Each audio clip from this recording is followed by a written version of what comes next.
Seja bem-vindo à PIB Itaim. Em breve, iniciaremos nossa transmissão. Enquanto aguarda, aproveite para contribuir utilizando o QR Code da tela, chave Pix que está na descrição do vídeo, ou ainda nos enviar um superchat pelo YouTube.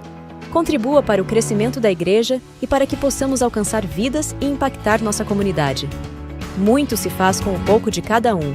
Não fique de fora do que Deus está fazendo.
Seja bem-vindo à PIB Itaim.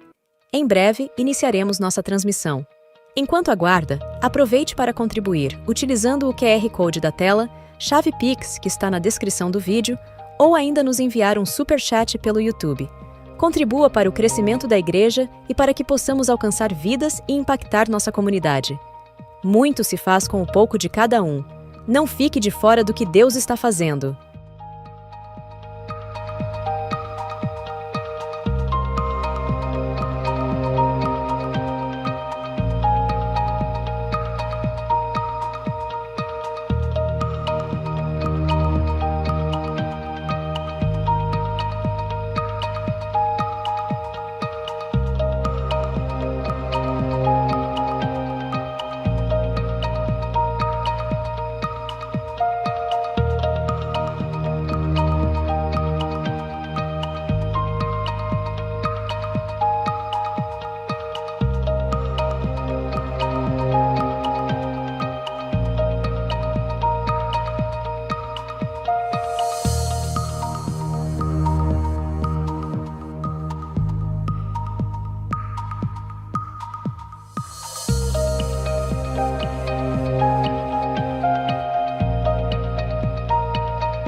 Seja bem-vindo à PIB Itaim. Em breve, iniciaremos nossa transmissão. Enquanto aguarda, aproveite para contribuir utilizando o QR Code da tela, chave Pix que está na descrição do vídeo, ou ainda nos enviar um superchat pelo YouTube. Contribua para o crescimento da igreja e para que possamos alcançar vidas e impactar nossa comunidade. Muito se faz com um pouco de cada um. Não fique de fora do que Deus está fazendo.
Seja bem-vindo à PIB Itaim. Em breve, iniciaremos nossa transmissão. Enquanto aguarda, aproveite para contribuir utilizando o QR Code da tela, chave Pix que está na descrição do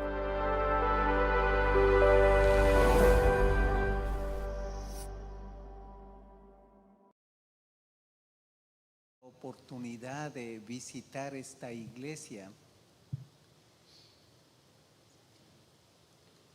y gracias también por esta oportunidad de el estudio bíblico que vamos a tener esta mañana. Qué importante aprender a discernir la palabra de Dios y además ponerlo en práctica. Gracias, pastor, por este tiempo que vai ser de muita bendição. Obrigado, Fabi. Todo mundo entendeu? Então, tá bom. Como que é o nome mesmo dele? Carlos Paris. Pastor Carlos, muito obrigado, tá? Pela presença do senhor, pela visita. Você que está em casa aí, que não pegou o início, Pastor Carlos é um pastor batista lá do Equador e está aqui com o genro. E ela é sua filha? Sim. Ah, sua hija, muito bela sua hija. E eles estão nos visitando nessa manhã lá do Equador, sejam muito bem-vindos. E ele agradeceu e já está com a lição aí, diz que é uma lição muito boa, muito importante. E sabermos interpretar a Bíblia é importante para a nossa vida espiritual, né? Muito obrigado, tá? Pela visita de vocês. Fiquem à vontade. Há dicho allá en el Ecuador que decimos relacionado a los hijos, nadie sabe para quién trabaja. Tem um ditado lá no Equador, né, que a gente não sabe para quem que eles trabalham, né? Os filhos. Bênção. Muito obrigado, tá, pela visita. Fique à vontade, tá bom? Quiser me ajudar a dar aula aí, estou precisando de ajuda, tá bom? Uma bênção. Que coisa boa, né, gente? A PIB Itaim é internacional. O povo sai lá do Equador, vem em São Paulo e fala, eu tenho que ir lá na PIB Itaim, senão vou perder a viagem. Então, tudo quanto é estado, nação, o povo vem em São Paulo, tem que vir na PIB Itaim. Você gosta, né, Ricardo? É isso aí. Então, vamos lá, gente. E aí, meninos? Vocês me liberam aí, por favor? Deus abençoe quem está em casa aí. Já temos 25 irmãos. Pastor Mozart, Deus abençoe. Sua esposa, que está dengosa aí. Deus abençoe. E aí, meninos? E aí? Já está aqui. Tem que apertar? Hein? Oh, meu Deus.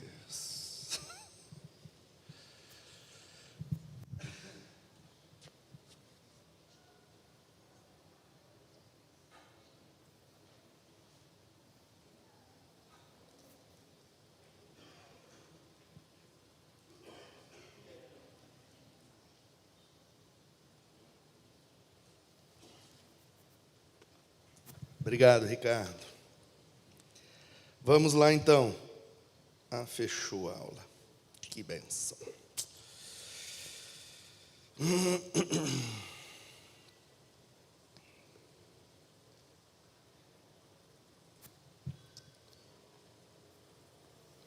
Vamos nós.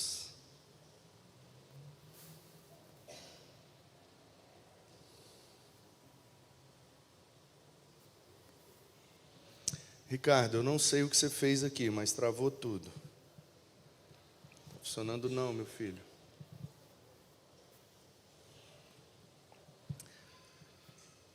São 10h21. Eu cheguei 9 horas, irmãos. 9 horas, há 1h20 atrás. Eu entreguei o tablet lá e pedi a eles, só traz para mim quando estiver funcionando. 1h20. E a gente ainda não conseguiu fazer. Vocês precisam orar mais por nós, irmãos. Ora por nós, porque não é fácil.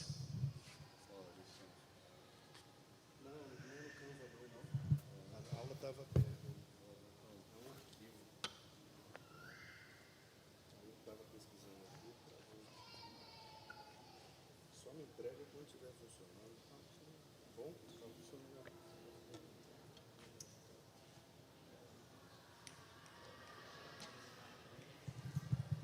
Então vamos lá. Vamos orar?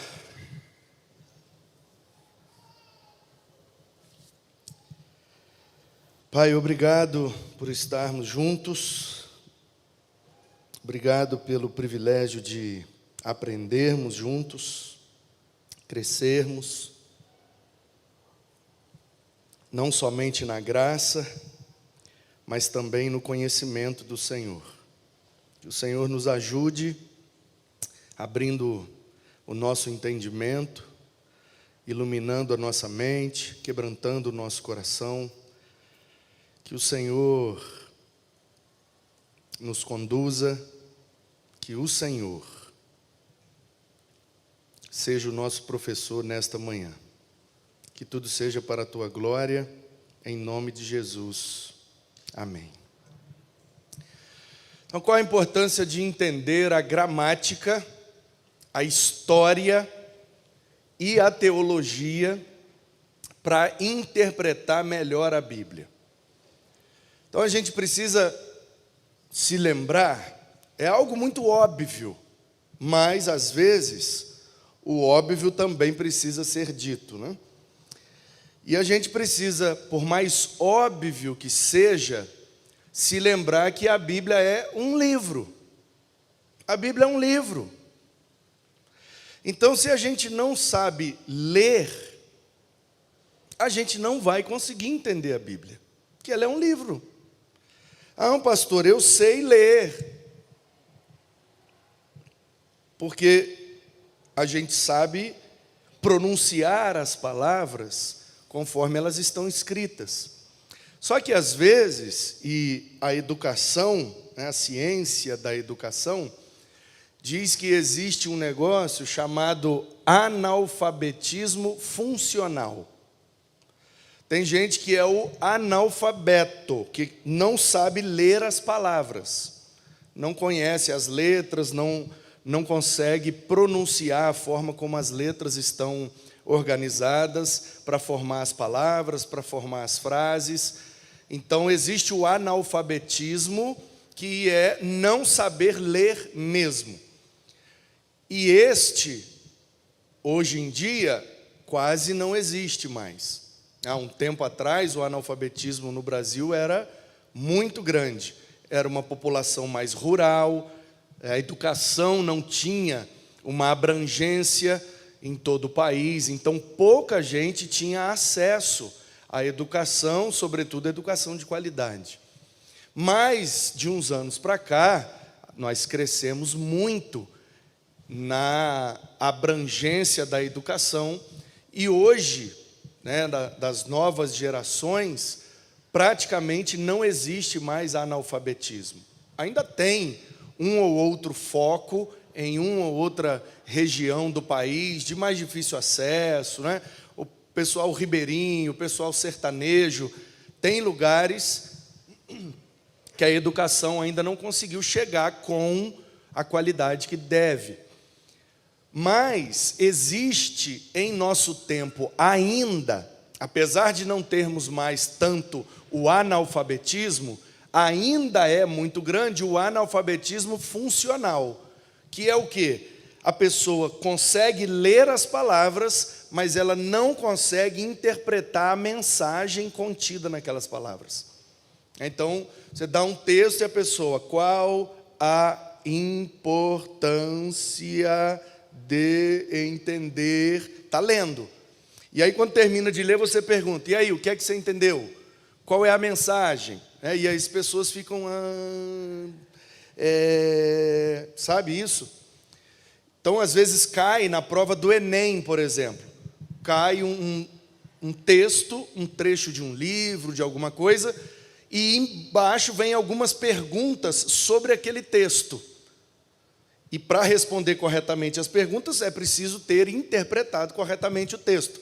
E a gente vê um monte de meninos que estão fazendo o Enem porque estão terminando o ensino médio e eles erram a maioria das questões de interpretação de texto. Então a gente percebe que a nova geração, completando o ensino médio, ainda não consegue interpretar um texto corretamente. Um texto qualquer. Trecho de um livro, um trecho de uma revista, seja o que for, trecho de jornal, de uma matéria.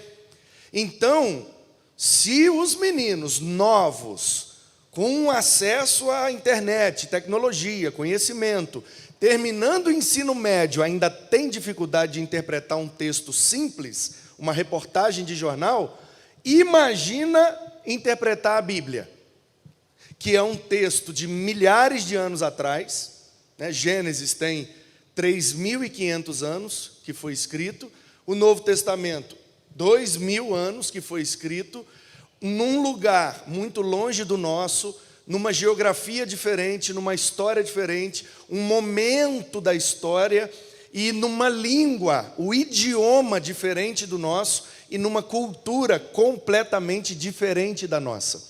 Como que a gente vai conseguir interpretar bem esse texto se a gente não está conseguindo interpretar uma matéria de jornal que foi escrito em português no Brasil ontem? Deu para entender?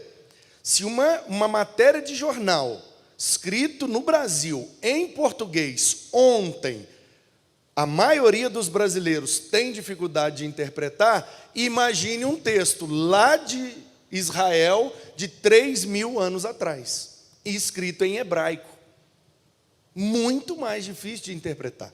Por isso que é importante conhecermos gramática, conhecermos história, conhecermos a teologia, porque a teologia serve meio que como limites da nossa interpretação. Por exemplo, se o Allan Kardec tivesse um conhecimento básico, precisava nem ser médio ou superior, um conhecimento básico de teologia, ele não teria interpretado João 3 de forma equivocada como ele interpretou. Jesus foi conversar com Nicodemos, e aí o que é que faz para herdar o reino? Tem que nascer de novo. Aí o Nicodemos não entendeu, porque ouviu de forma literal as palavras de Jesus. Como que eu vou entrar no ventre da minha mãe e nascer de novo? E aí Jesus diz, não estou falando de um nascimento físico, estou falando de um nascimento espiritual. E aí o Allan Kardec pega essa conversa de Jesus com Nicodemos, lê aquilo ali, como que faz para viver eternamente? Morre, nasce de novo. Morre e nasce de novo. É necessário nascer de novo. Aí ele, olha, entendi a eternidade. A pessoa morre e nasce de novo. Assim nasceu a doutrina da reencarnação, que é uma doutrina herética, porque o Allan Kardec não tinha o mínimo conhecimento de teologia. Se ele conhecesse a teologia de forma básica, ele saberia que essa é uma interpretação impossível desse texto. Não é isso que Jesus está dizendo. Por quê? Porque existem pelo menos outros 5 textos da Bíblia que vão afirmar que a gente morre somente uma vez, a gente morre e vem o juízo, a gente morre e vai ter o destino eterno, seja para um lado ou para o outro. Então, talvez a gramática do Allan Kardec era boa, o conhecimento histórico do Allan Kardec era bom, e faltou a ele um conhecimento básico de teologia para não fazer uma doutrina equivocada. Então, hoje nós vamos tratar desses princípios de interpretação que nos ajudam a prevenir as interpretações erradas. Porque não basta só achar a interpretação correta, a gente também precisa identificar quais são as possibilidades de interpretação equivocadas. Então esse texto não está dizendo isso, não está dizendo aquilo, não está dizendo aquilo outro, então só pode estar dizendo isso aqui. A gente vai meio que por eliminação. Como dizia o Spurgeon, né, o pastor Charles Haddon Spurgeon, ele dizia, tem muita gente que tira um pedaço de texto brilhante da Bíblia e acham que estão diante de um diamante, mas na verdade é só um caco de vidro. Ele estava falando de hermenêutica. Tem uma série de livros do Spurgeon chamado Lições aos Meus Alunos.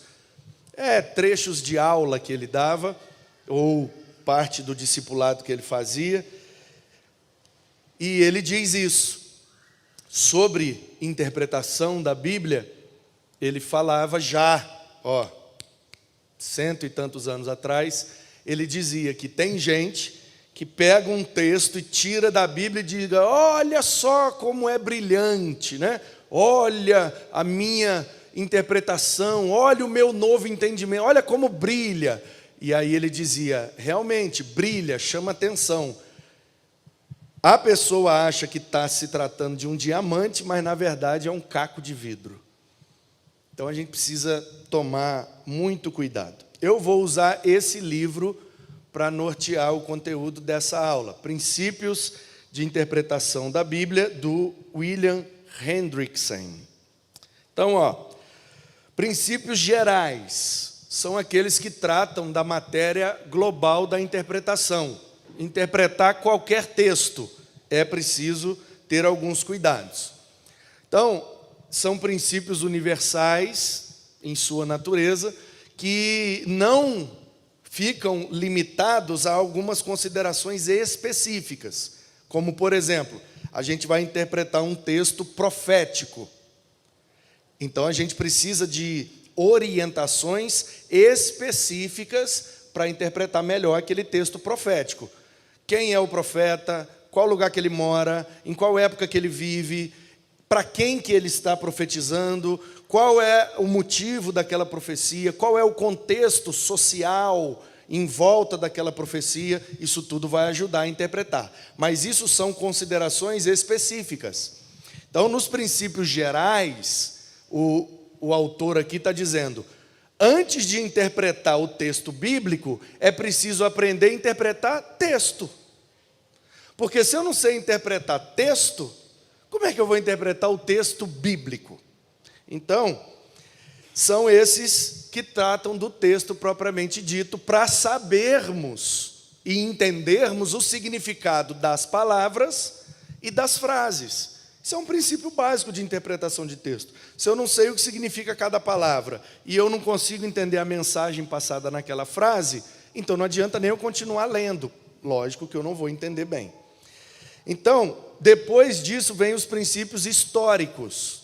São aqueles que tratam do contexto.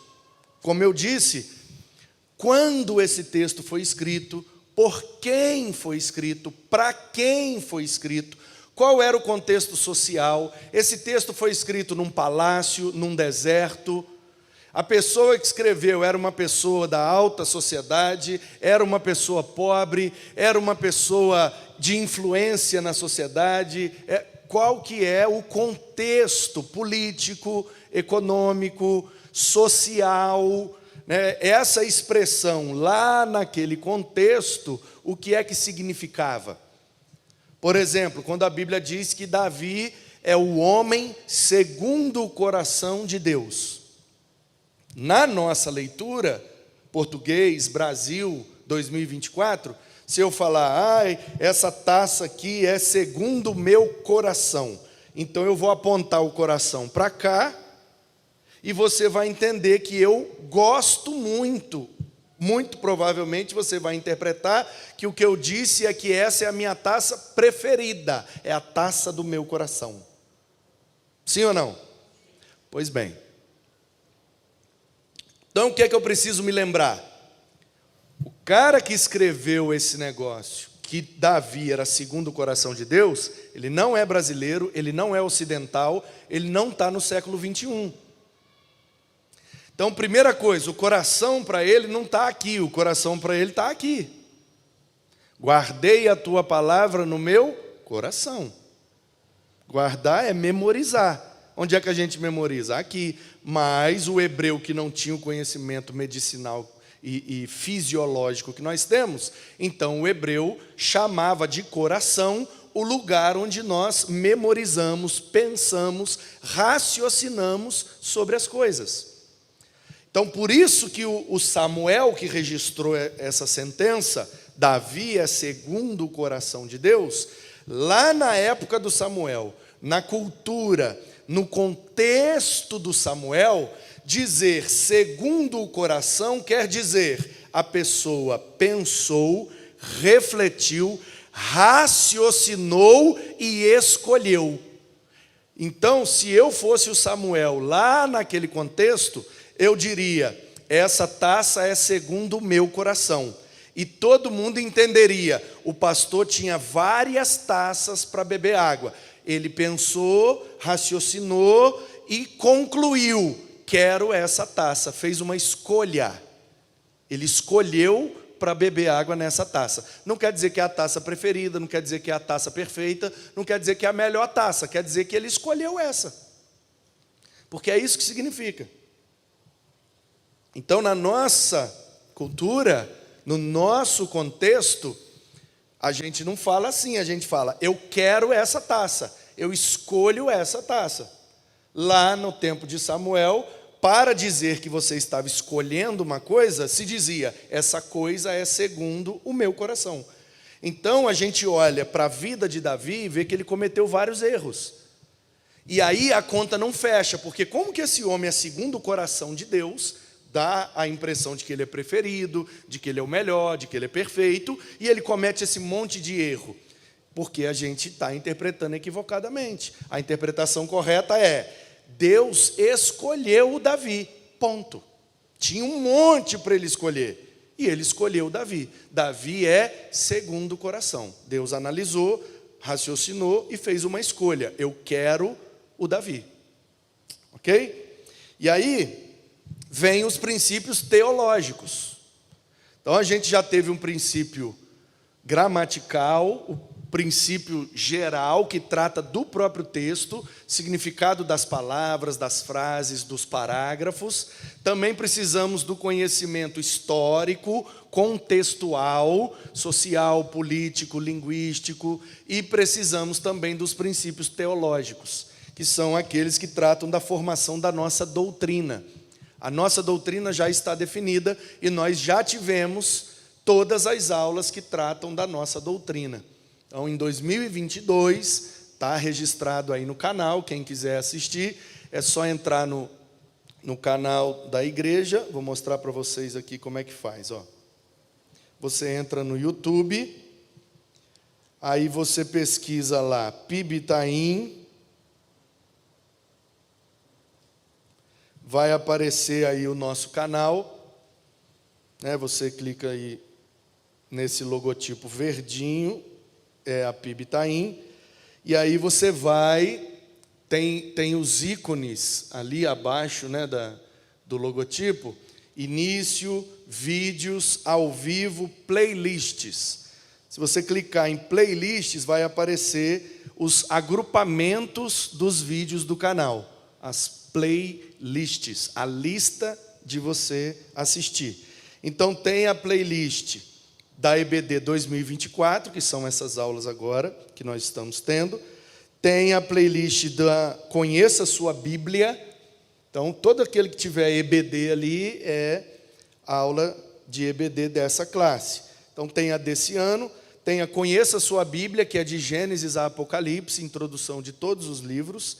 E tem, lá em 2022, o EBD, Curso de Teologia Sistemática, onde nós vimos aqui todas as doutrinas: o Pai, o Filho, o Espírito, a revelação, a Bíblia, o homem, o pecado, a salvação, os anjos, a igreja e as últimas coisas. Então nós vimos todos os tópicos da nossa teologia. Então a gente agora já tem um limite de interpretação. Se a gente aprendeu aqueles atributos de Deus, então eu estou interpretando um texto: então quer dizer que Deus é isso, isso e aquilo. Não pode extrapolar o limite daquilo que a nossa doutrina estabelece sobre Deus.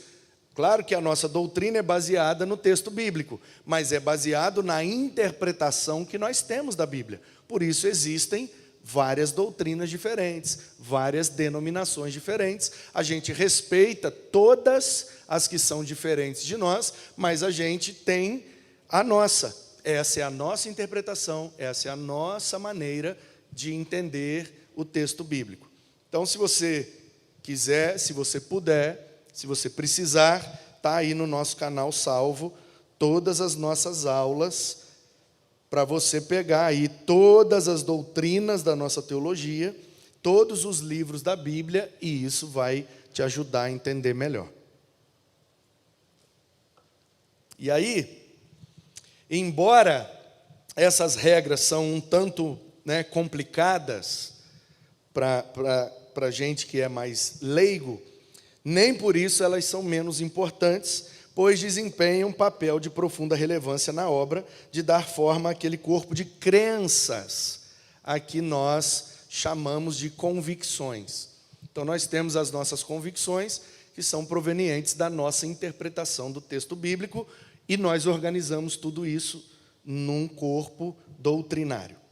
Então, agora vamos para algumas regras mais práticas que vão ajudar a gente a uma melhor interpretação. Aliás, eu vou mudar o adjetivo. Acho que melhor interpretação seria um pouco presunçoso.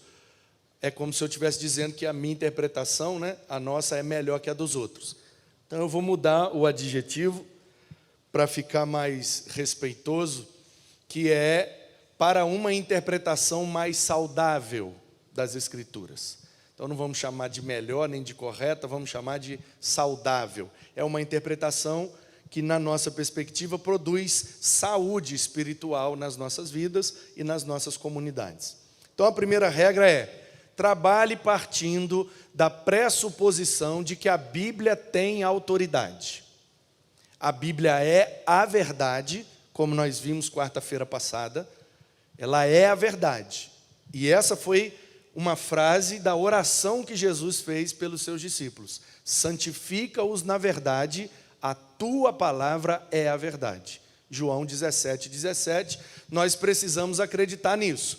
O que a Bíblia está revelando é verdade, é autoridade sobre as nossas vidas. Eu conheço um pastor, inclusive essa noite eu sonhei com ele, foi um sonho bem legal, acho que eu estou com saudade dele. Vou programar para fazer uma visita. E tem um pastor bem engraçado, que eu não estou com a Bíblia aqui, não vai dar para fazer, mas quem tem uma Bíblia de papel aí para me emprestar? Ninguém tem mais, né? Ninguém trouxe? A senhora trouxe? Isso, Maria Helena, vem cá, me ajuda. Eu vou fazer com a Bíblia, porque a ilustração, o exemplo fica bem impactante. Pode ser que eu faça alguma coisa aqui, mas deixa eu tentar não atrapalhar seus papelzinhos aqui. Aí o pastor, pode esperar aqui, Maria Helena, eu já vou te devolver a Bíblia. Ele, toda vez que vai pregar, não toda vez, mas de vez em quando, e quando ele prega fora, ele é muito engraçado, é mineiro. E aí ele diz assim: vou pregar a Bíblia, quem acredita na Bíblia? Você acredita na Bíblia? Então pega a sua Bíblia. Hoje em dia não dá muito para fazer mais, mas há muitos anos atrás ele fazia. Então pega a sua Bíblia e faz assim, ó. Aí ficava todo, vai, aí todo mundo da igreja botava a Bíblia. A sua Bíblia é autoridade sobre a sua vida? O que a Bíblia falar, você vai obedecer? O que a Bíblia disser, você vai concordar? Sim. Então bota a Bíblia na sua cabeça e diz: a minha Bíblia manda em mim. Então, obrigado, Maria Helena. Era uma maneira caricata, exagerada e bem-humorada dele dizer para a igreja que ele acredita nessa regra. O que a Bíblia diz é verdade. Eu não vou ficar lendo a Bíblia para procurar erro, para ficar contradizendo, discutindo com a Bíblia não. A Bíblia falou, está falado. Eu posso não estar conseguindo interpretar. Aí a gente vai ter outras regras que vão ajudar. Mas a partir do momento que eu entendo o que a Bíblia está dizendo, eu preciso estar disposto a concordar, a aceitar e me submeter à orientação da Escritura. Segunda regra: a Bíblia é sua, e aí eu acrescento aqui, melhor intérprete. A própria Bíblia é a melhor professora da Bíblia. Como eu já disse aqui, se eu não me engano, na primeira aula. Interpretar o texto bíblico, às vezes, é como tirar um carro que está atolado na lama. Então você está lá fazendo uma trilha de carro 4x4, mas um buraco, muita lama, e o carro ficou agarrado lá. Aí os caras, geralmente, eles vão, né, acelera, vai, dá uma ré, vai para frente, vai para trás, vai para frente, vai para trás, vai para frente, vai para trás, até que consegue sair de um atoleiro. Então, às vezes, eu estou lendo ali em Crônicas e não estou conseguindo entender. O que é que eu tenho que fazer? Volta em Gênesis, vai em Apocalipse, volta em Gênesis, vai em Apocalipse, até conseguir entender. Qual é o problema? O problema é que a gente não tem tempo, a gente não tem disposição, a gente não consegue ler a Bíblia com toda a energia que precisa, com toda a dinâmica. A gente não consegue mais passar, por exemplo, 2, 3 horas lendo a Bíblia. Se a gente fizesse, a gente entenderia tudo. Eu não estou entendendo isso aqui, então deixa eu voltar lá, aí eu venho lendo. Não, mas não explicou direito. Então, deixa eu ir até o final. Entendeu? Será que você tem condição de todo o texto que você está lendo e não está entendendo, você vir daquele texto até Gênesis, fazendo uma recapitulação, para ver se você entende por que está acontecendo aquilo, e se você não entende, ir lá na frente para ver se até o final não explica aquilo. Geralmente, a própria Bíblia explica a Bíblia. O negócio é que a gente não, como é que eu vou dizer? Não despende, né, o tempo necessário para ler de Gênesis a Apocalipse até encontrar aquela resposta. A gente quer ler e a gente tem 5 minutinhos e já estamos atrasados e tenho que sair correndo, então se eu não entendi vai ficar sem entender mesmo, porque não vai dar para ir lá em Gênesis e ir até Apocalipse não.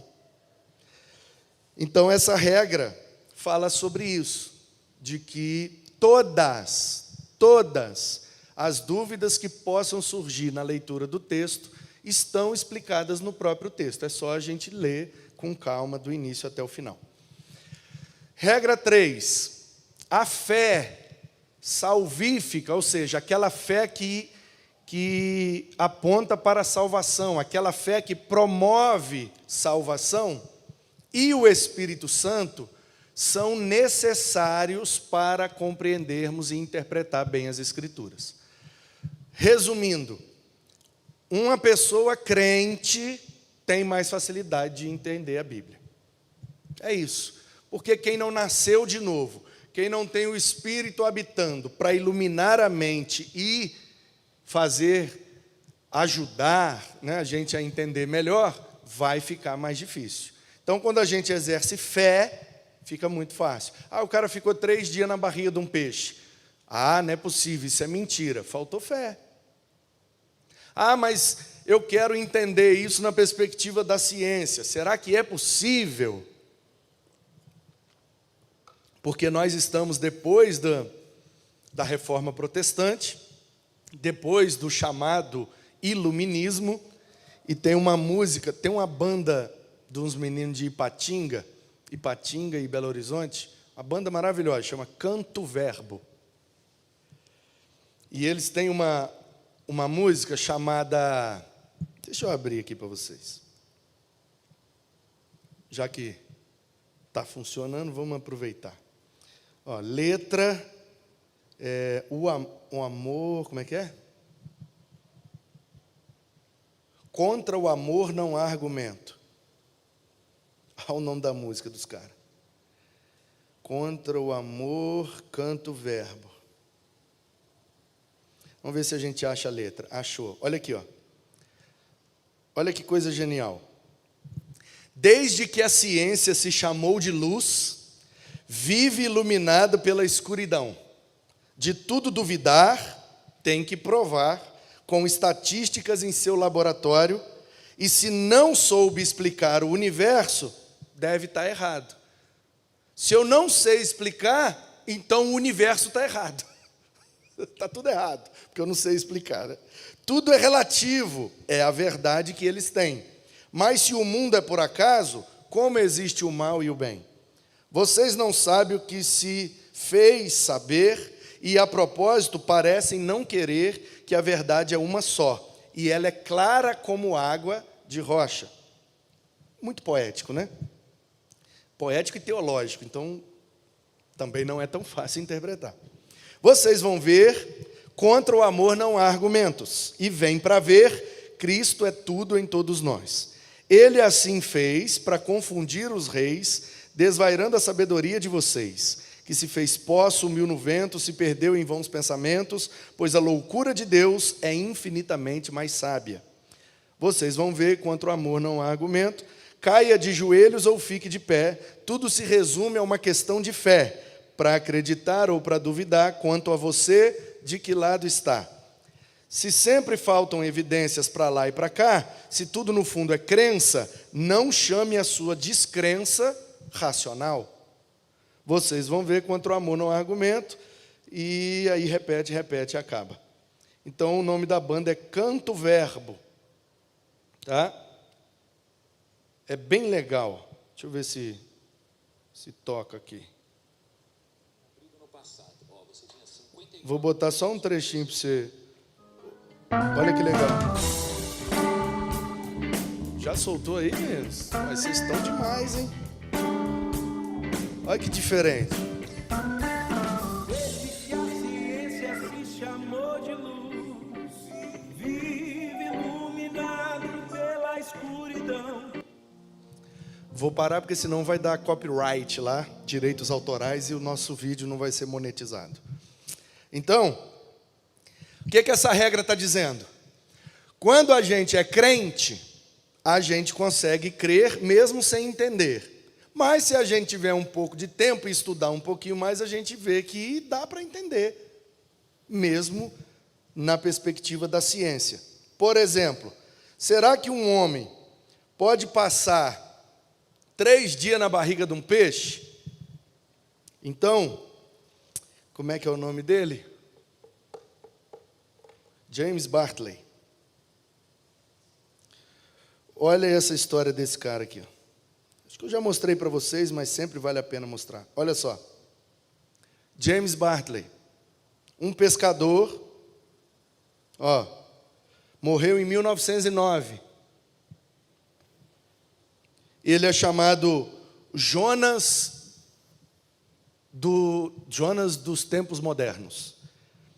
Então, James Bartley é a figura central, uma história no final do século XIX, segundo a qual ele foi engolido inteiro por um cachalote.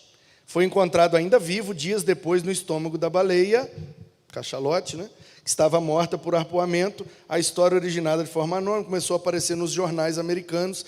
Então, existe como fato histórico, saiu no jornal, que um pescador, lá daquelas águas frias, lá onde o povo pega muito bacalhau, o mar revolto, o cara caiu dentro d'água, o cachalote engoliu ele e depois vomitou ele.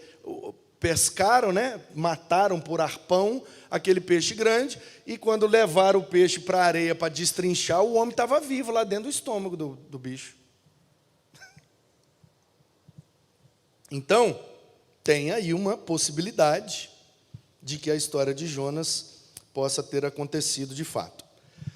Regra 4, interprete a experiência pessoal à luz das Escrituras, e não o contrário. O que essa regra está dizendo? Eu vou orar aqui agora, e eu orei aqui e tive uma experiência. Quando eu terminei de orar, essa água estava fervendo. É uma experiência que eu tive, por exemplo. Aí eu vou ler a Bíblia. Aí o Elias estava orando, pedindo a Deus para mandar chuva. E aí Deus mandou a chuva. Então, toda vez que alguém ora, vai acontecer alguma coisa com a água. Ou vai chover, ou a água vai ferver. Então, nós devemos orar, porque se faltar o gás na sua casa, você ora que a água ferve. O que é que eu fiz? Eu criei uma doutrina a partir da minha experiência. Isso é muito perigoso, irmãos. Então, o que o autor está nos orientando é: interprete a sua experiência à luz da Bíblia, e não interprete a Bíblia à luz da sua experiência. A Bíblia está acima da experiência. Mas eu tive essa experiência, como é que eu explico? É a sua experiência. aconteceu só essa vez, não vai acontecer nunca mais, é uma experiência, mas você não pode fazer disso uma doutrina. Ok? Qual que é um dos grandes motivos das divergências doutrinárias e a diferença que nós temos nas denominações? Se você puxar a raiz, essa linha dos evangélicos, nesse ponto, diverge dessa outra linha. Se você pegar aquele ponto e puxar a raiz dele, você vai ver que geralmente é porque isso aqui não foi respeitado. É porque, às vezes, não é só a minha experiência que não pode virar doutrina, mas a experiência de todas as pessoas da Bíblia também. Aí o que a gente faz? A gente pega a experiência de Cornélio e faz virar uma doutrina. Não, porque eles oraram e o Espírito Santo veio e encheu e aconteceu um negócio diferente ali na casa do Cornélio. Então é assim que Deus faz toda vez. Toda vez não. Assim que ele fez lá no Cornélio. Ponto. É a experiência que ele deu para o Cornélio. A gente não pode pegar a experiência do Cornélio, embora ela esteja registrada num texto inspirado, a experiência do Cornélio não pode virar doutrina. Por quê? Foi só com Cornélio.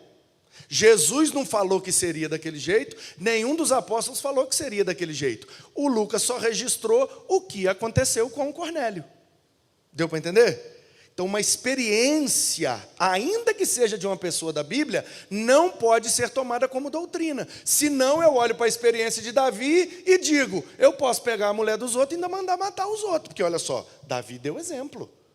Se Davi, segundo o coração de Deus, fez, então eu também posso. Não pode não, meu amigo. Pode não. Por que eu não posso? Porque você não pode pegar a experiência de uma pessoa e fazê-la virar uma doutrina. E existem outros trechos da Bíblia que proíbem e condenam a atitude de Davi.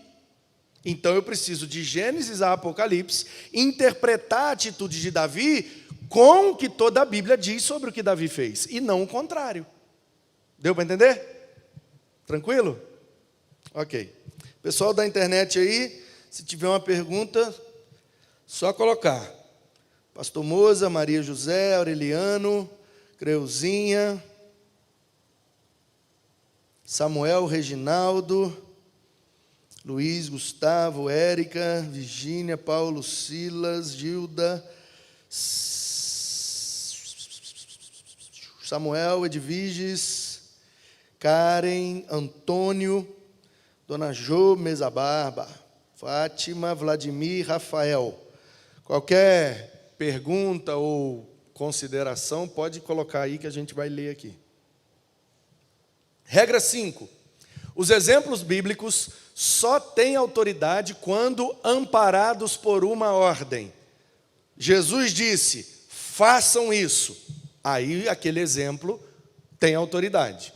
Um apóstolo disse, faça isso. Aí a gente pode obedecer. Mas se não tem uma ordem explícita, a gente não pode querer fazer só porque aquela pessoa da Bíblia fez. Então tem que ser uma ordem. Tem que ser uma ordem. Ou tem que ser algo comum em todos da Bíblia. Por exemplo, eu tenho a opinião de que toda pessoa vocacionada, chamada por Deus para desempenhar um ministério de forma específica, porque todos são chamados para ser discípulo, para fazer discípulo, todos têm pelo menos um das 3 listas de dons e devem e são chamados para a edificação da igreja. Não estou falando desse chamado geral que todos nós temos. Estou falando daquele chamado específico, que Deus pega a gente, você vai para esse lugar fazer essa coisa aqui. Todos os que são chamados especificamente, primeiro eles negam e fogem. Eu tenho essa opinião. De onde que eu tirei isso? É um padrão que eu vi em todos os vocacionados específicos. Moisés, vai lá libertar o meu povo. Eu não sei falar, minha língua é pesada, não sei o que lá. E foi. Isaías, vai falar aí, profetiza. Eu profetizar? Não, eu falo muito palavrão, eu sou pecador demais. Pedro, vem comigo. Eu? Não, o que é isso? Eu não mereço, eu não sou digno. João, me batiza. Não, eu não posso nem desamarrar sua sandália, quanto mais te batizar. Então eu vejo esse padrão. Todo mundo que Deus chamou para fazer algo específico, primeiro fugiu. Jonas, vai lá para Nínive. Misericórdia, aquele povo cruel, sanguinário, matador de gente. Aí vou entrar num barco e vou para Tarsis. Então eu vejo esse padrão. Como esse padrão se repete em todas as ocasiões, aí eu posso afirmar, me parece que todo vocacionado específico primeiro foge para depois obedecer e fazer o que Deus quer. Então, uma coisa é você identificar um padrão em toda a Escritura. Outra coisa é você pegar um episódio e fazer daquilo uma verdade. Isso é muito perigoso. Regra 6. O propósito primário da Bíblia é mudar as nossas vidas. Ok? A Bíblia não existe para aumentar o nosso conhecimento.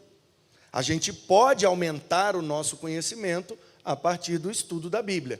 Mas a Bíblia, primariamente, existe para mudar a nossa vida, para fazer a gente seres humanos melhores, de acordo com a vontade de Deus. Não se esqueça disso. O propósito principal é mudar a vida. Me lembrei agora de uma situação muito interessante.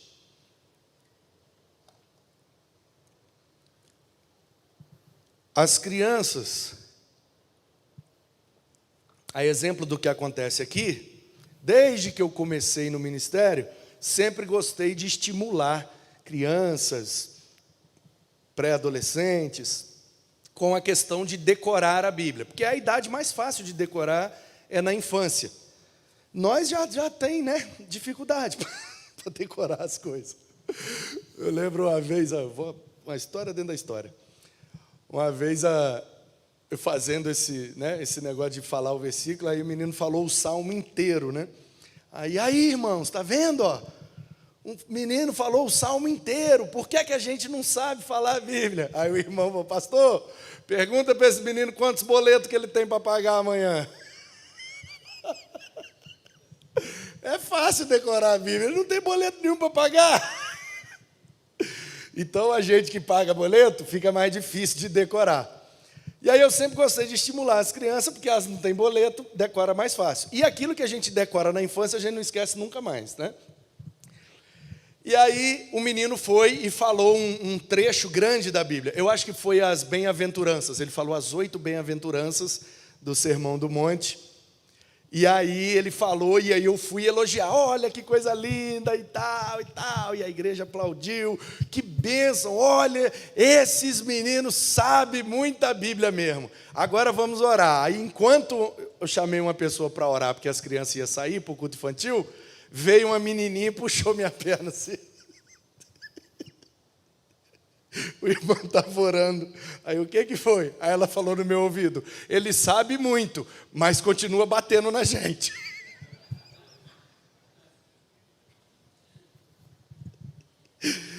Ai, maravilhoso, né? Sabe muito, mas continua batendo. Ou seja, não adianta conhecer intelectualmente a Escritura se esse negócio não mudar a vida da gente. Não adianta.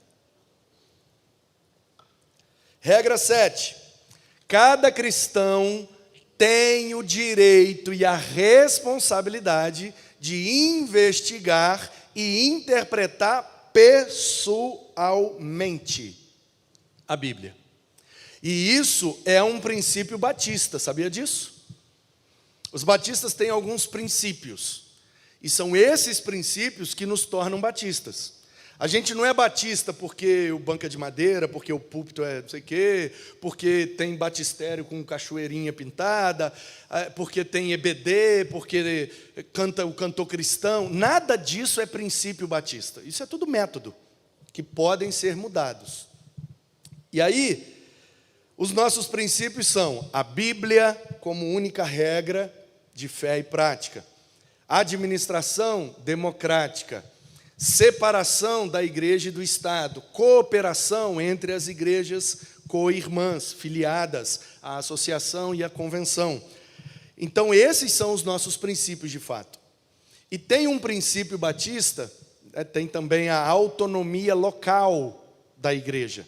Cada igreja local, ela é autônoma, ela não é independente, ela é autônoma. Ou seja, ela, reunida em assembleia, vai fazer as suas decisões. A convenção não pode vir aqui dizer para a gente que cor que a gente vai pintar a parede. A gente vai decidir e vai pintar a parede, e a convenção não pode dizer se está certo ou se está errado. Nós temos autonomia para tomar as nossas decisões. Claro, limitados pela nossa declaração doutrinária. A gente não pode extrapolar a doutrina, mas a Assembleia é autônoma para decidir aquilo que ela acha melhor. Então, tem um princípio que é liberdade de consciência. Isso é um princípio batista. De praticamente todas as igrejas do tempo da Reforma, os chamados históricos, as denominações que têm mais de 400 anos, a maioria delas tem esse princípio, liberdade de consciência, que foi um negócio que a Reforma Protestante deu para a igreja. Botou a Bíblia na mão de cada um e falou assim: agora você pode ler e interpretar. Qual que é o perigo disso? Interpretar sem os devidos cuidados, e é por isso que a gente tem tantas e tantas e tantas diferenças doutrinárias. Então, como tudo na vida pode ser uma bênção ou uma maldição, depende do jeito que a gente usa. Um carro pode ser uma bênção, mas pode ser uma maldição se eu usar da maneira errada. Uma faca é uma bênção, mas pode ser uma maldição se eu usar de maneira errada. A liberdade de interpretação não quer dizer que a gente pode interpretar de qualquer jeito. Nós temos liberdade de ler e interpretar, mas a gente precisa submeter essa liberdade a uma, como é que eu vou dizer, a esses limites, né? Esses limites doutrinários, históricos, gramaticais, teológicos, que já estão pré-estabelecidos. As palavras que foram usadas no texto, elas não mudam, estão lá registradas. Então, se aquela palavra significa aquilo, eu não posso dar um outro significado de acordo com o que eu quero. Eu preciso compreender. Então, por isso que a gente está estudando hermenêutica, por isso que a gente está vendo esse monte de regra, esse monte de orientação, porque o crente batista tem liberdade de interpretar a sua Bíblia, mas precisa tomar alguns cuidados para não ter essas chamadas aberrações hermenêuticas. Regra 8. A história da igreja é importante, mas ela não é decisiva para interpretar as Escrituras. Então, o que é que o Atanásio falava desse texto? O que é que o Orígenes? O que é que o Agostinho? O que é que o Crisóstomo? O que é que os primeiros líderes da igreja falavam sobre esse texto? Isso é importante, mas isso não é decisivo. Porque o que o Agostinho falava pode ser muito interessante, mas pode não estar correto. Ah, mas ele é o Agostinho, e daí? Todo ser humano é limitado e é falho. Ah, mas era o Calvino. Ah, mas era o Armínio. Nossa, mas era o Spurgeon. Todo ser humano é limitado e pode ter um olhar míope daquela verdade. De forma que a gente precisa, sim, olhar toda a história da igreja, porque às vezes o cara lê um texto e diz assim: olha só o que é que eu descobri aqui, isso aqui é um negócio novo, que eu vou sair pregando pelo Brasil inteiro, a igreja precisa saber disso, porque eu descobri isso aqui, e ninguém na história da igreja descobriu isso. Tem grande chance de ser uma heresia. Por quê? Porque se em 2000 anos de igreja, gente, é 2000 anos. É muita gente lendo esse negócio. É muita gente interpretando, escrevendo sobre isso. Será que em 2000 anos ninguém teve neurônio suficiente para entender aquele negócio que só eu, no Brasil, em 2024, entendi? Das duas, uma. Ou eu sou um fenômeno, ou eu estou prestes a virar um herege. Porque eu vou falar um negócio que só eu entendi, e aí lendo toda a história da igreja, nenhum intérprete entendeu isso, será mesmo que eu sou mais especial do que todos os intérpretes da Bíblia em 2000 anos de igreja? Então, a história da igreja é importante, não devemos interpretar sem olhar para ela.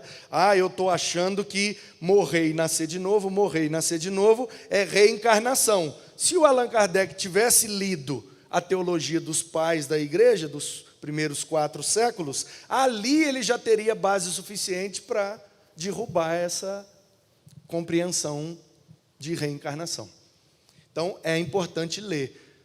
Partir sempre do pressuposto de que eu sou limitado, eu sou falho, eu posso estar entendendo errado. Deixa eu conferir com todo mundo que já leu antes de mim, se mais alguém teve esse tipo de interpretação. Aí eu confiro com todos os que já interpretaram, nenhum deles teve essa visão que eu estou tendo, é possível que eu estou tendo uma visão errada. Regra 9. As promessas de Deus na Bíblia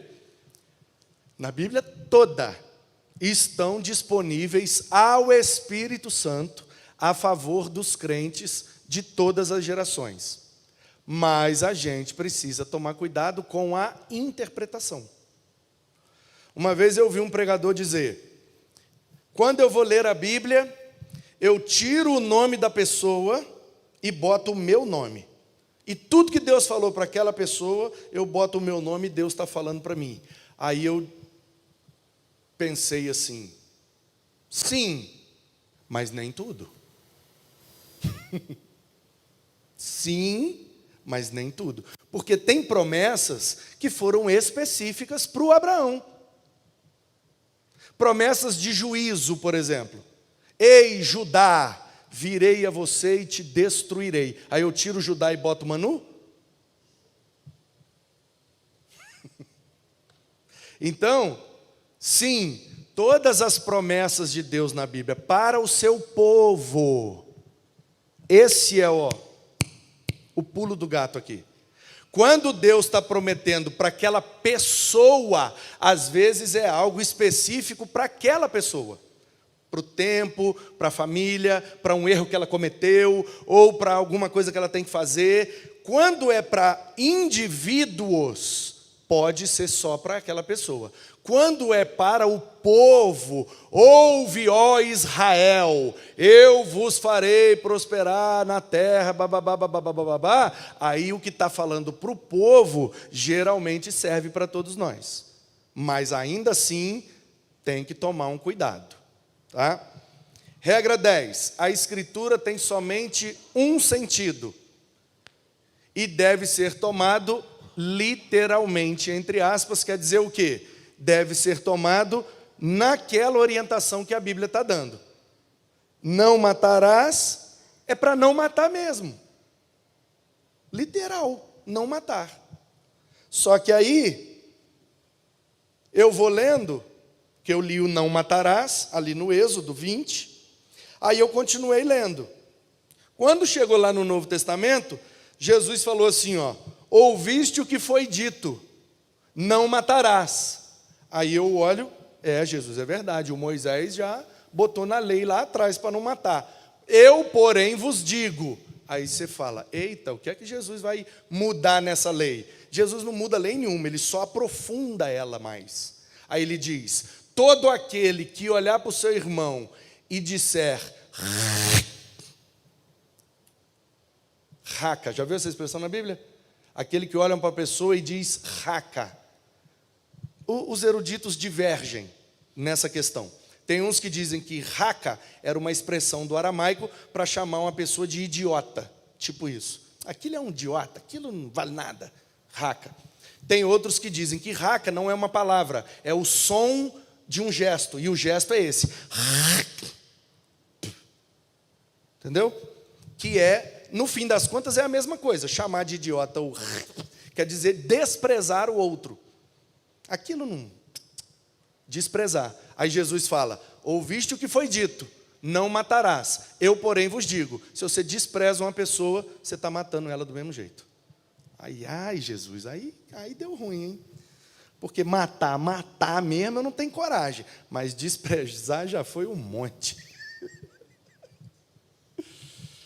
E aí, irmãos?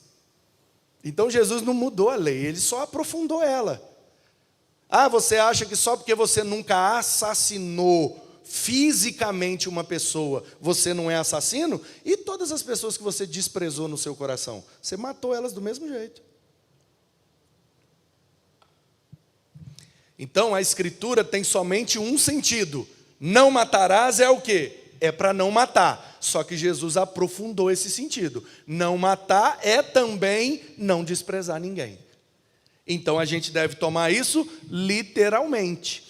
Literalmente no Êxodo é para não matar fisicamente. Só que Jesus abriu mais a compreensão, aprofundou mais a experiência e disse: quando você despreza, é como se você estivesse matando. Por isso que literalmente está entre aspas. É para não matar, mas é para não matar também, de todas as formas. Regra 11.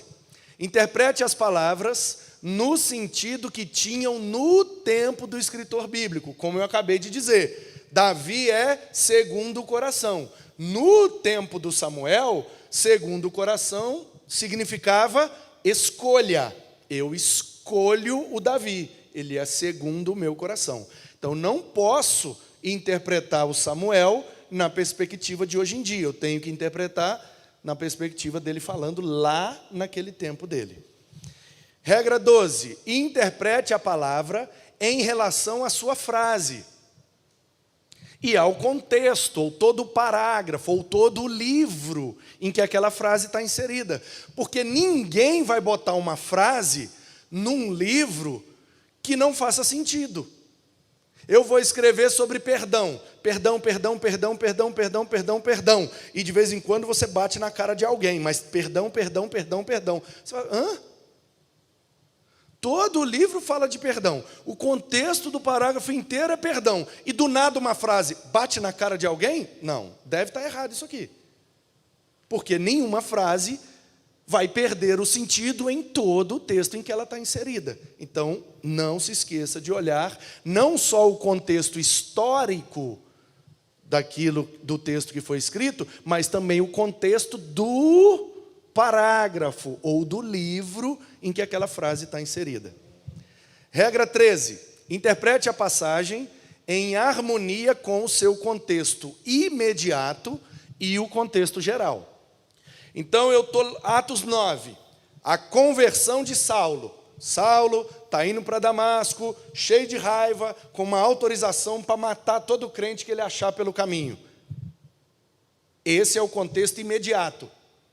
Saulo está indo para Damasco para matar os crentes. No meio do caminho, Jesus aparece para ele e ele converte. Esse é o contexto imediato. Mas eu não posso interpretar a conversão de Saulo sem me lembrar que Atos começou lá no 1, com a assunção de Jesus, a escolha de Matias, o derramamento do Espírito.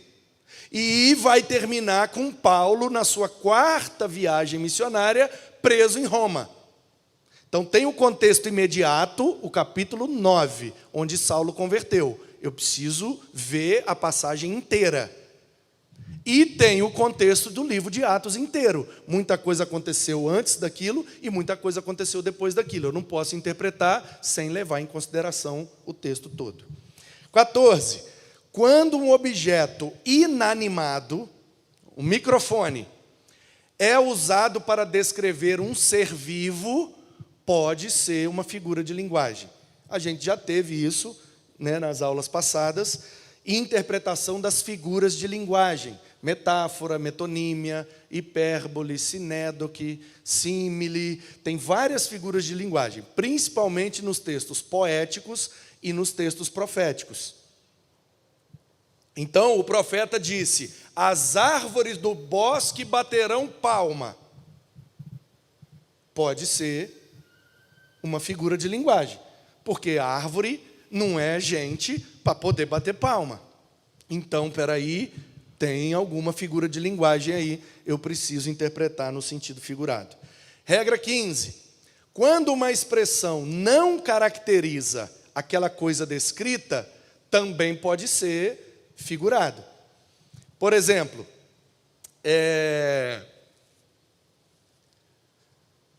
eis que virão do norte como vespas para ferroar Israel. Você fala, peraí, um enxame de abelha vai invadir Israel e vai ferroar todos os israelitas. Peraí, gente. O cara está profetizando que esse povo está desobedecendo a Deus, então Deus vai permitir que o povo inimigo invada eles e mate, ou tire deles o poder e a riqueza. Aí, de repente, diz que um enxame de abelha vai vir e vai picar todo mundo. Será que é um enxame de abelha mesmo? Abelha, o bicho? Será que Deus está falando que as abelhas vão entrar lá e todo mundo vai ser picado de abelha? Ou será que o profeta está usando a figura do enxame de abelha ferroando as pessoas para dizer que os inimigos vão vir e vão furar com espada, com lança, assim como as abelhas ferroam os outros animais, o inimigo, que são os assírios no caso, vão vir e vão ferroar, vão matar, vão destruir Israel. Então a gente precisa tomar esse cuidado. Será que esse enxame de abelha é a abelha mesmo, o bicho, a abelha, ou está se referindo ao exército do povo inimigo? Então, se aquela coisa que está falando ali, o enxame de abelha, não caracteriza a coisa descrita, porque Deus está dizendo que um povo inimigo vai invadir, e de repente entra também um enxame de abelha na história, opa, esse enxame de abelha pode não ser literal. Eu preciso tomar um certo cuidado e pesquisar, estudar o suficiente para ver se essa figura de enxame de abelha não se refere ao exército inimigo. Regra 16. As principais partes e figuras de uma parábola não representam certas realidades. Não tire conclusões sem as considerar. Então, toda vez que aparece uma parábola na Bíblia, Jesus usou muito isso, mas profetas também usaram, sábios também usaram, né? Tem várias parábolas em vários livros da Bíblia, não foi só Jesus que usou parábola. Então, como diz o Gordon Fee, no seu livro Entendes o que Lês, ele diz, a parábola é como uma piada, só que a piada é para fazer rir, a parábola é para fazer refletir. Então chegaram para Jesus e perguntaram, questionaram a ele, por que o Senhor come com pecadores? Por que o Senhor senta na mesa com gentios, publicanos, come com prostituta? Você é judeu, você é santo, separado, preferido de Deus. Como é que você está comendo com esse povo que Deus rejeitou? Aí Jesus, para responder essa pergunta, contexto. Para responder essa pergunta, Jesus disse, qual dentre vós é o homem que, tendo 100 ovelhas, deixa 99 no deserto e vai atrás de uma que fugiu? É uma parábola, para fazer refletir. E aí, os ouvintes, que são ali fariseus e escribas, o texto diz, eles olham e pensam assim, qual é o dono de ovelha, que tendo 100 ovelhas, o cara que tem 100 ovelhas, ele é bem de vida, tá? Só para contextualizar para você. Ovelha, até hoje, sabe quanto custa uma ovelha, Oséias? O nosso agrônomo aqui. Mais ou menos, chuta aí só para... R$800 para trás? No máximo 800. 800 vezes 100 dá quanto, gente? 80 mil. Hoje em dia.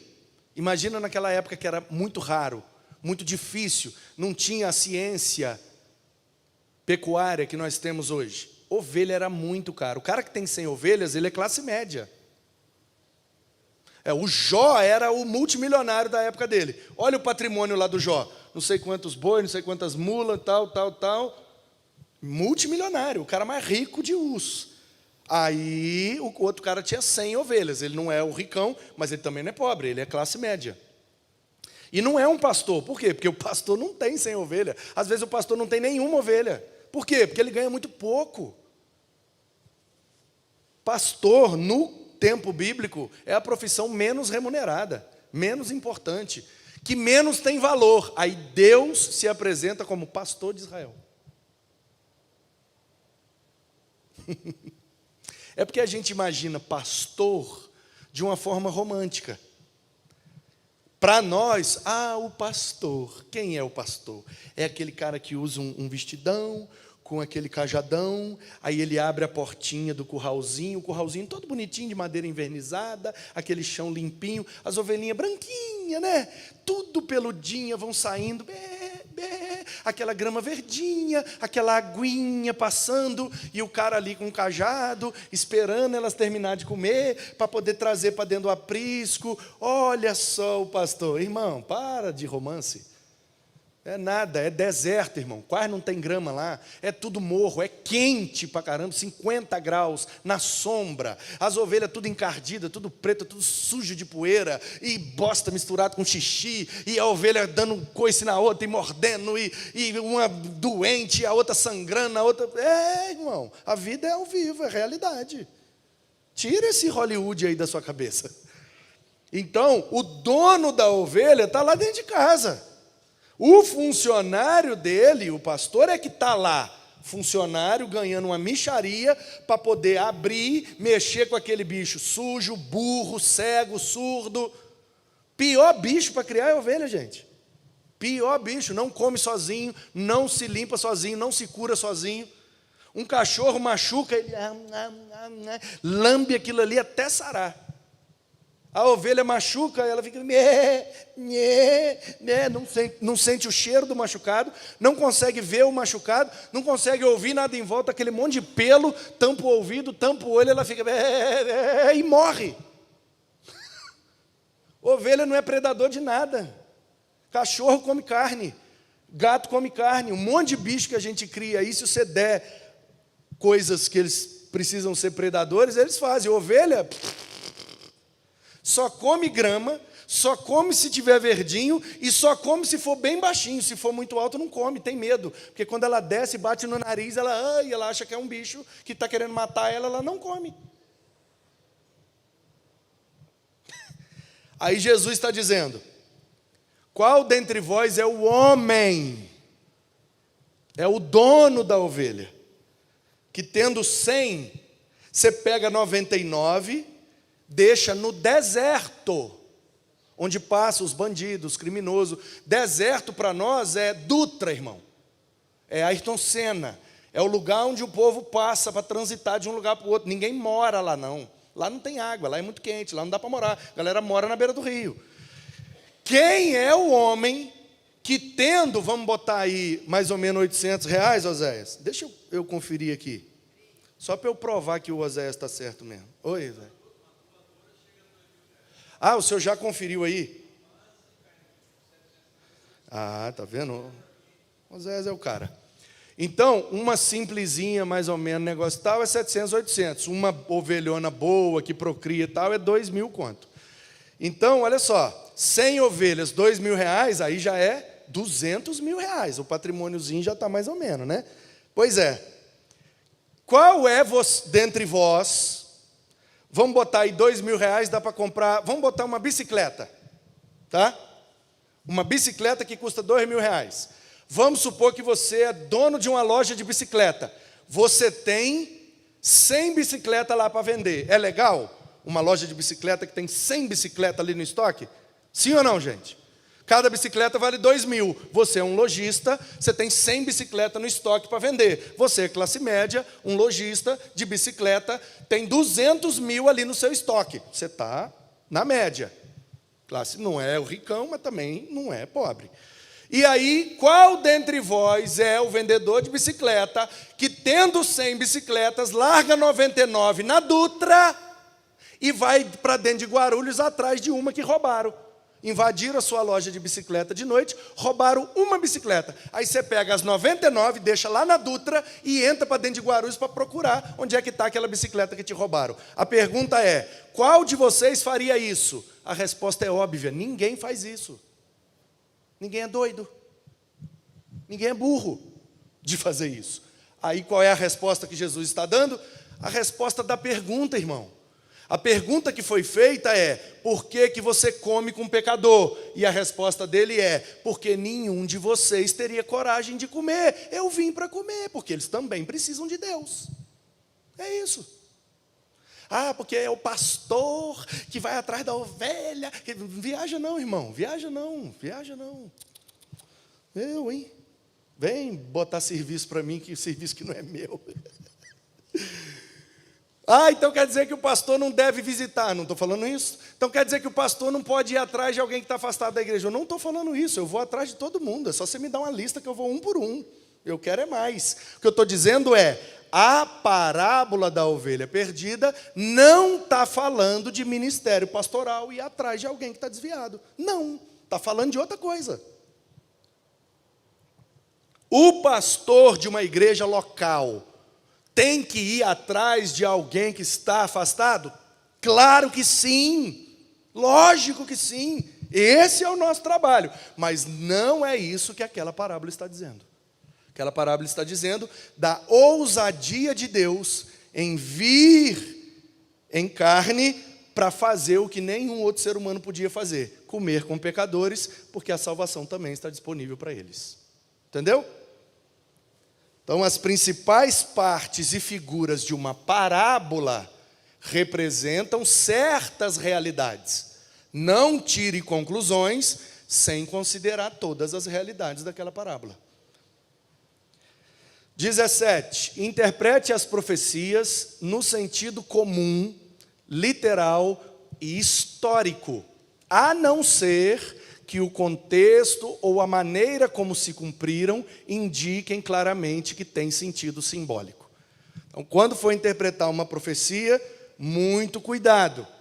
Leia bem o texto, veja literalmente o que significa aquelas palavras, e a profecia inteira está passando uma mensagem. Se você não prestar atenção, tudo o que está acontecendo e na maneira como aquela profecia se cumpriu, provavelmente você vai escorregar na interpretação, porque profecia não é um texto simples.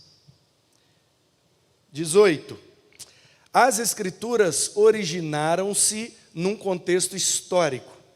Interprete-a à luz da história bíblica. Ah, está acontecendo um negócio lá no deserto. Essa semana, por exemplo, o Flavinho, você sabe que eu e o Flavinho estamos lendo a Bíblia junto, né? Aí ele lê o capítulo lá na casa dele e me manda o áudio. Deixa eu... Vladimir, acho que é uma pergunta aqui, ó. Sabendo-se que nossa denominação tem esse arcabouço doutrinário robusto e bem fundamentado biblicamente, o que podemos entender e fazer como batistas para que nossa identidade doutrinária seja atingida por inserções de heresias de outros grupos e influência de grupos para-eclesiásticos perniciosos que pairam nosso arraial? Rapaz, o cara é bom de vocabulário, viu? Ô Vladimir, o que a igreja tem que fazer é exatamente o que nós estamos fazendo aqui agora. É estudar a Bíblia de verdade, com profundidade, com todas as ferramentas que nós temos disponíveis, para compreender bem as Escrituras, e aí a gente não vai cair em conversinha fiada de qualquer desvio doutrinário. Tá? Então, assim, ó, se você... Como é que o funcionário do banco treina para identificar uma nota falsa? Ele não fica estudando a nota falsa, porque toda semana sai um novo jeito de falsificar dinheiro. O que ele estuda? A nota verdadeira. Conhecendo bem todos os detalhes da verdadeira, toda vez que ele pega uma falsa, ele reconhece. Então, o que a igreja tem que fazer para proteger a sua doutrina? Conhecer bem a doutrina que nós consideramos verdadeira e correta. Aí, quando a gente tiver um contato com a falsa, a gente vai saber identificar. 19. Aliás, eu ia falar do Flavinho, né? Deixa eu ver se tem mais pergunta. Não, Deus abençoe. Obrigado, Vladimir, Elaine. Tamo junto. Se tiver pergunta, bota aí, ó. Ó, 32 pessoas aí assistindo online, em tempo real. Fora as outras, né? 400, 500. Sabia que já tem aula de EBD nossa que já tem mais de 1000 visualizações? Impressionante, né? Olha só. Deixa eu te mostrar. Obrigado, Vladimir, Elaine. Olha aqui, gente. Impressionante. Eu vi esses dias, eu também não sabia, tomei um susto. Olha só. Não sei se dá para ver ali, ó. Deixa eu aumentar.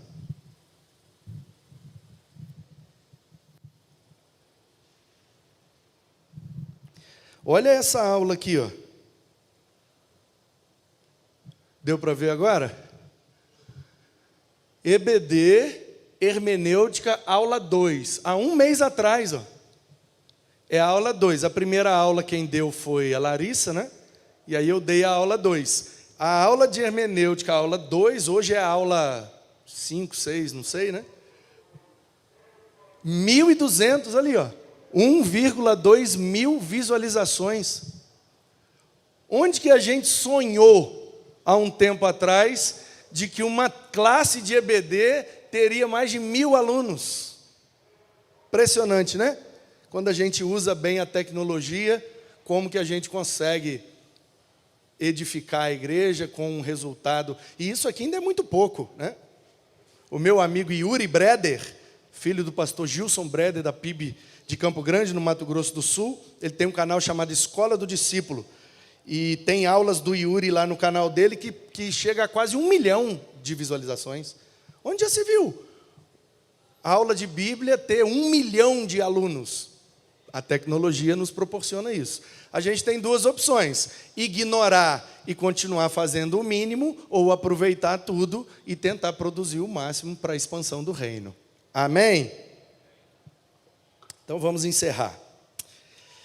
Aí eu estava falando da regra 18 e estava falando para você do Flavinho, nosso menino aqui, que estamos lendo a Bíblia junto. Ele tem o costume, deixa eu só explicar para você, né? Porque o pastor escolheu o Flavinho para poder fazer isso. Ele não faz isso com o meu filho. Por que ele não faz isso com o meu neto? Larga de ser chato. Primeiro, já larga de ser chato. Então, se você pensou assim, essa é a resposta. Eu não faço isso com o seu filho nem com o seu neto, porque você é chato. Estou brincando. É porque eu fui visitá-los e, conversando, descobri que ele tinha esse costume de fazer o devocional e mandar para a mãe dele. A Rose, né, mora em Guarulhos, trabalha lá na Barra Funda, congrega aqui no Itaim. Uma guerreira. E aí ela, que sai muito cedo de casa, deixa a orientação. Vocês têm que fazer a devocional. Como é que ela vai conferir se o menino fez a devocional? Uma mãe extremamente inteligente e sábia. Manda para mim a foto e o áudio do que você leu na Bíblia para eu saber se você fez a devocional mesmo. Aí eu descobri... O que foi? Está passando mal? Fazendo graça, né? Esses meninos, vou te falar, bicho. Tinha que ser filho do pastor, né? Aí, numa visita lá na casa deles, conversando, eu descobri isso. Nossa, que lindo! Então você manda o devocional para sua mãe? Sim, pastor, mando todo dia. Então manda para mim também. Aí ele, manda para mim, eu também quero. Aí ele começou a mandar para mim. Aí ontem, a Rose, a gente ajeitando aqui o café dos pastores, a Rose falou: pastor, agora o Flávio não manda mais devocional para mim não, só manda para o senhor. Então, essa semana a gente está lendo Deuteronômio. E aí o Flavinho... Quando uma pessoa se casar com a viúva do seu próprio irmão. Quando o seu irmão estava namorando com uma pessoa, só que ele acaba morrendo e ela fica viúva. Aí tem o dever de se casar com a viúva. Quando uma viúva se casa com um amigo, um parente próximo, né, da família de outra pessoa. Aí ele leu esse capítulo, que fala desse casamento em que uma mulher, ficando viúva, pode ser tomada como esposa por um parente próximo do seu marido falecido. Aí eu expliquei para ele, isso se chama casamento levirato, era o nome que era dado, levirato, quando pela lei o cara pode pegar a viúva se ela for parente. É usando dessa lei que o Boaz pegou a Ruth para ser esposa dele. E aí eu expliquei isso para ele, Flávio, você entende? Primeiro eu ensinei o que é o casamento levirato, o nome, como é que era. Entendeu ele? Entendi, pastor. Você tem que também entender que isso é uma lei que foi dada lá no deserto, lá para aquele povo, lá naquele tempo, porque era uma maneira de Deus proteger a dignidade da mulher, porque a mulher não podia trabalhar, não tinha profissão, não exercia remuneração, não recebia. Então, se ela ficasse viúva, ela perdia sua fonte de renda, se ela não tivesse filho. Por isso que aquela viúva lá daquele lugar chamado Naim estava tão desesperada, porque ela era viúva, perdeu o marido. Então, como é que ela vivia? Do que o filho produzia. Agora ela perdeu o único filho que ela tinha. Ela está tão desesperada, não é porque ela perdeu um filho. Então, às vezes a gente está lendo ali, realmente é muito difícil perder um filho. Não. É muito difícil perder um filho, sim, mas para aquela mulher era mais difícil, porque ela acabou de perder a única fonte de renda que ela tem. Então agora ela vai ter que se prostituir, se ela quiser comer comida. Porque ela não pode comprar. Então por que aquela mulher está desesperada? Porque ela sabe que ela não tem mais a sua fonte de sustento. Ok? Então, Deus deu essa lei do casamento levirato para proteger a dignidade das mulheres. E tem gente que ainda acha que a Bíblia é machista. O único livro religioso antigo, pode pegar qualquer livro de qualquer religião antiga, pode pegar e ler, nenhum protege dignidade de mulheres, nenhum, só a Bíblia. E aí, Deus está dizendo através do Moisés, quando a mulher perder o marido e perder a sua fonte de sustento, ela pode ser tomada como esposa por um outro homem, sendo ele parente do seu marido. Então era isso que acontecia, casamento levirato. E aí, eu expliquei isso para ele e falei, Flavinho, você precisa entender que isso foi uma lei lá daquele tempo, porque lá naquele tempo, Deus precisava proteger a dignidade das mulheres. Por que essa lei não vale para nós hoje? Porque agora a mulher pode trabalhar, a mulher tem sua fonte de sustento, e uma mulher viúva não é mais obrigada a se prostituir ou fazer outras coisas para ser sustentada. Então, esse é um tipo de lei que ficou lá naquele tempo. Ela não foi renovada no Novo Testamento e não há mais necessidade da gente praticar essa lei como ela era exercida naquele tempo. Entendeu, Flavinho? Aí ele, entendi, pastor, beleza, muito legal, papapá. Então, essa regra 18 é exatamente sobre isso. As Escrituras originaram-se num contexto histórico. Precisamos interpretar à luz daquela história. Então, como é que a gente vai praticar essa lei aqui hoje em dia? Porque eu abri a Bíblia, pastor, e estava lá. Se a mulher ficar viúva, o parente pode pegar ela. Como é que isso é palavra de Deus para mim hoje? Muito simples. Deus está preocupado com a nossa dignidade. Então, viva de maneira digna, porque o seu Deus quer que você seja digno de viver. 19. O Antigo e o Novo Testamento são partes de uma única revelação. Ela é progressiva, mas está em toda a Bíblia. Então, não interprete a Bíblia separando. O Antigo Testamento é uma coisa, o Novo Testamento é outra. Não. Aqui é lei, eu tenho que interpretar com a ótica da lei, e aqui é graça, eu tenho que... Não. Tem lei aqui e tem lei aqui. Tem graça aqui e tem graça aqui. Lei e graça estão sendo revelados o tempo inteiro nas Escrituras de forma progressiva.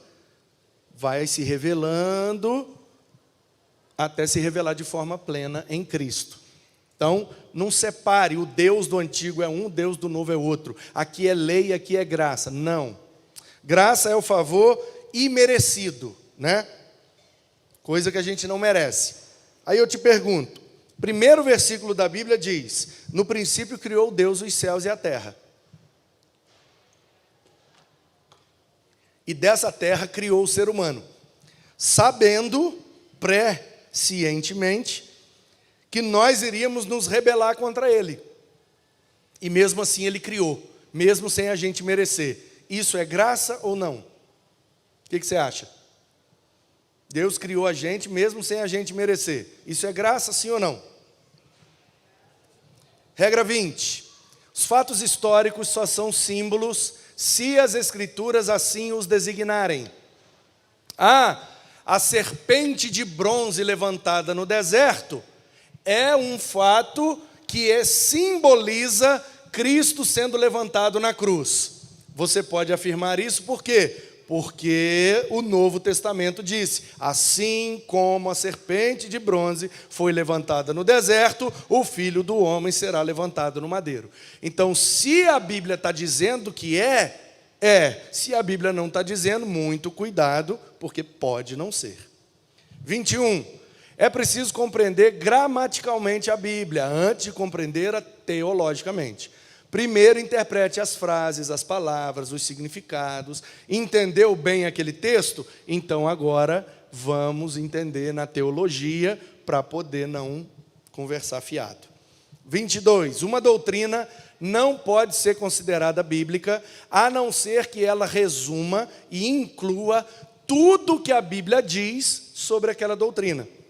Então, eu não posso pegar um versículo, como Allan Kardec fez, por exemplo, e dizer, baseado em João 3, a reencarnação é a forma de viver eternamente, porque Deus fala que a gente morre e nasce de novo, morre e nasce de novo. Então é reencarnação. Ele pegou só o João 3. Se ele tivesse lido a Bíblia toda, ele veria que a Bíblia toda não dá base para aquele tipo de interpretação.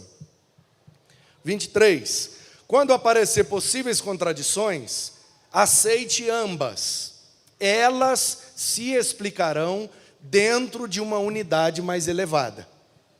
Por exemplo, num evangelho, diz que Jesus estava entrando em Jericó. No outro evangelho, diz que Jesus estava saindo de Jericó. E o cego foi pedir para ele um negócio. E aí, é entrando ou é saindo? Olha, a Bíblia tem erros. Muito simples. Vamos analisar a partir de uma unidade mais elevada. Quais as perguntas que a gente precisa fazer? Quem escreveu isso? Quando escreveu isso? Para quem escreveu isso? Em que situação? Num evangelho, é o Mateus que escreveu. O Mateus é testemunha ocular do evento. Ele era um dos 12. O outro evangelho, que narra a mesma história e que diverge, quem escreveu foi o Lucas. O Lucas não é um dos 12, ele converteu depois de Paulo. Então ele ouviu dizer a história daquele cego. Ele botou do jeito que ele ouviu dizer. Mas entre a história acontecer e o Lucas ouvir dizer, passou mais de 20 anos.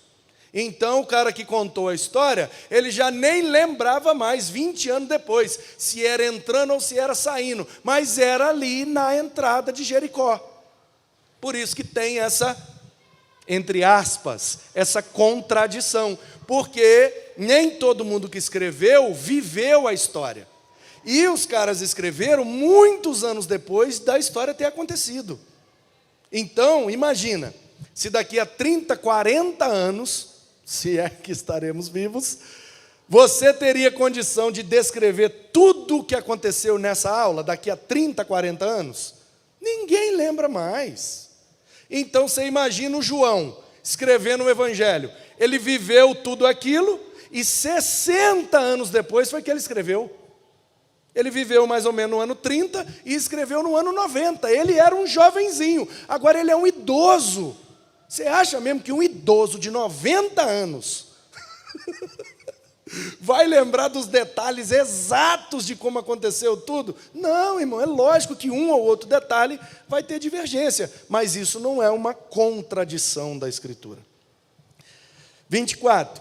Um ensinamento implícito na Bíblia pode ser considerado quando existe uma comparação de passagens correlatas. Então aqui tem uma passagem que está ensinando isso. Eu preciso de uma outra passagem que ensine a mesma coisa para eu começar a olhar para aquilo como um padrão para estabelecer uma doutrina.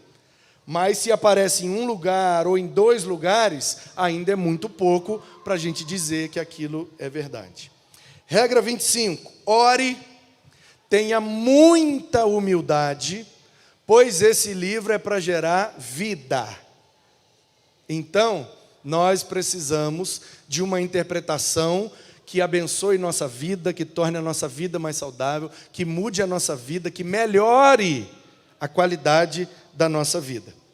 Então, que Deus nos abençoe e que a gente tenha uma boa interpretação da Escritura para sermos abençoados e principalmente para mudar as nossas vidas. Deus não nos chamou para ganhar debates, Deus nos chamou para ganhar vidas. Então não importa o quanto conhecimento que nós temos, se isso não leva a gente a gerar na nossa vida uma vida que gere outras vidas. Esse é o intuito principal da Bíblia. Amém? Amém? Está vivo ainda. Carlos, né? Pastor Carlos, por favor, vem aqui orar, fazer uma oração para encerrar esse momento. Estamos muito felizes, muito honrados de ter aqui um pastor equatoriano que vai orar encerrando essa EBD. Se quiser falar alguma coisa, pode hablar à vontade. Gracias. Obrigado. Oremos. Bendito Dios, te alabamos, te bendecimos, te agradecemos por este tiempo que hemos escuchado tu palabra. Gracias porque tú has reservado tu palabra para bendición de tu pueblo. Te agradecemos por este estudio bíblico que nos ayuda a examinar tu palabra. Danos espíritu de discernimiento. Qué importante saber estudiar tu palabra y no solo estudiarlo, sino meditarlo, y lo poco o lo mucho que entendamos, la pongamos en práctica. De nada sirve solo conocer y no practicar. Derrama abundante sabiduría de lo alto para que podamos no solo ser oidores de tu palabra, sino hacedores de ella. Gracias por este tiempo que nos has regalado para fortalecer nuestros espíritus, para alimentarnos espiritualmente. Estamos viviendo tiempos difíciles, tiempos finales de este periodo de nuestra vida y necesitamos acercarnos cada vez más a ti para estar fortalecidos con tu misma presencia. Te pido bendiciones para cada familia que esta mañana nos hemos congregado. Tú sabes las necesidades de cada uno de ellos. Tú mismo sé su fortaleza y que nuestra confianza cada día crezca más y más en ti y no en las personas.